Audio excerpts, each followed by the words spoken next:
Este sería el material de apoyo de educación a distancia del caso 3 del Dog Sortation, sería el video número 4. Y aquí veríamos lo que sería el algoritmo para la dotación para el Dog Sorting con el loop y la capacidad que tendría que tener el mismo.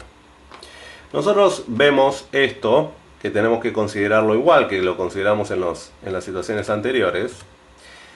Y la diferencia que tenemos es que no podemos determinar realmente cuántas son las salidas que estamos necesitando, porque con los datos anteriores sabíamos que necesitamos 8 salidas, pero no sabemos si, por ejemplo, suponiendo los mismos datos anteriores, si se necesitaría solo y andaría bien con un Dog Sortation con loop de solo 7. Tal vez puede ser un loop también de 6 con una extensión, o solamente con uno de 6 o uno de 5 extendido, o solamente uno de 5. No tenemos hasta ahora manera de poder saberlo.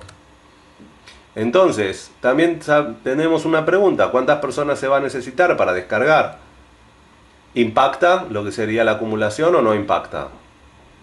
¿Qué pasa cuando se acumula la cantidad de cajas en el loop? ¿Cuántas son las cantidades de cajas que se podrían acumular? Bueno, aquí tenemos un método como para poder definir cómo podrían llegar a resolverse todas estas preguntas. En primer lugar, tendríamos que arrancar por lo que sería la determinación de unas medidas de un Dog Sortation con loop y con una salida menos que sabemos que el que verifica. En este caso sería un Dog Sortation verificado 8 y el que estamos probando sería el de 7. Ahí nos preguntaremos, luego de hacer todos los análisis con la misma metodología que vimos en el caso del video 3, si el loop quedaría o no bloqueado.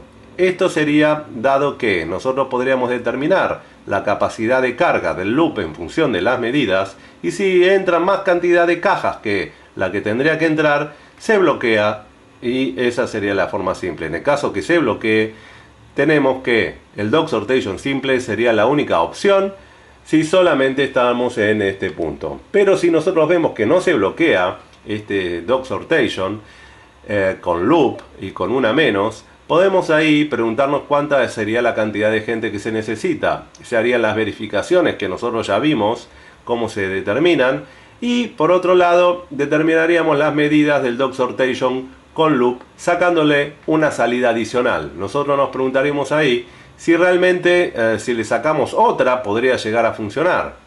Entonces ahora nos hacemos la misma pregunta: ¿el loop está bloqueado? Si es sí, quiere decir de que ahí tenemos una oportunidad.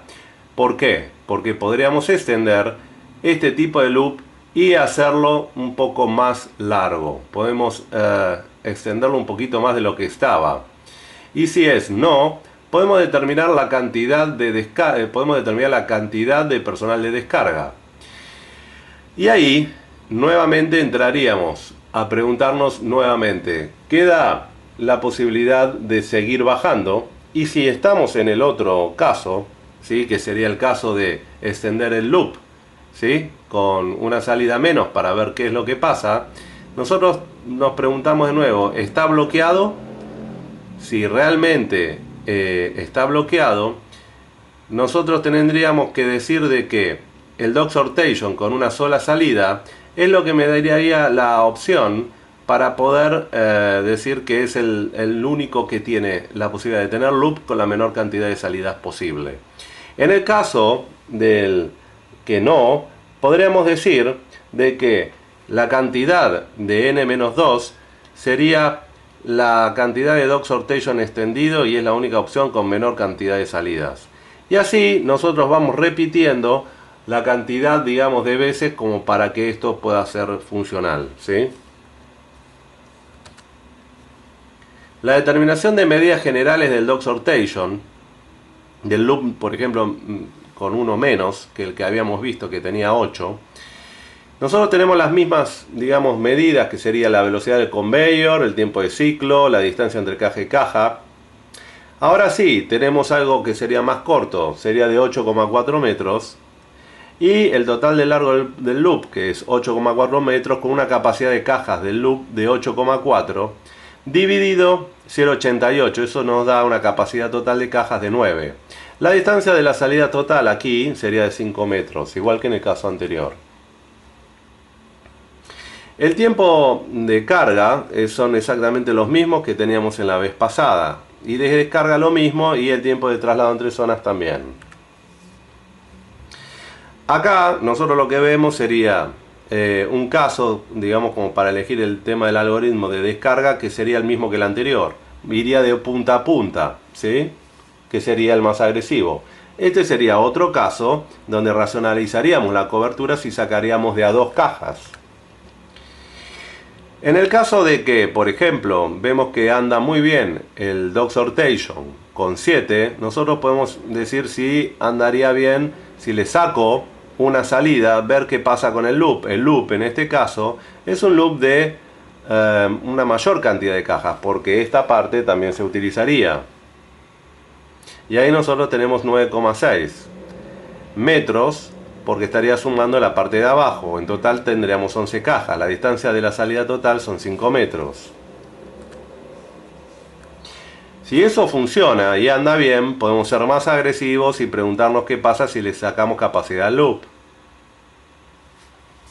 Y así sucesivamente es como podríamos trabajar.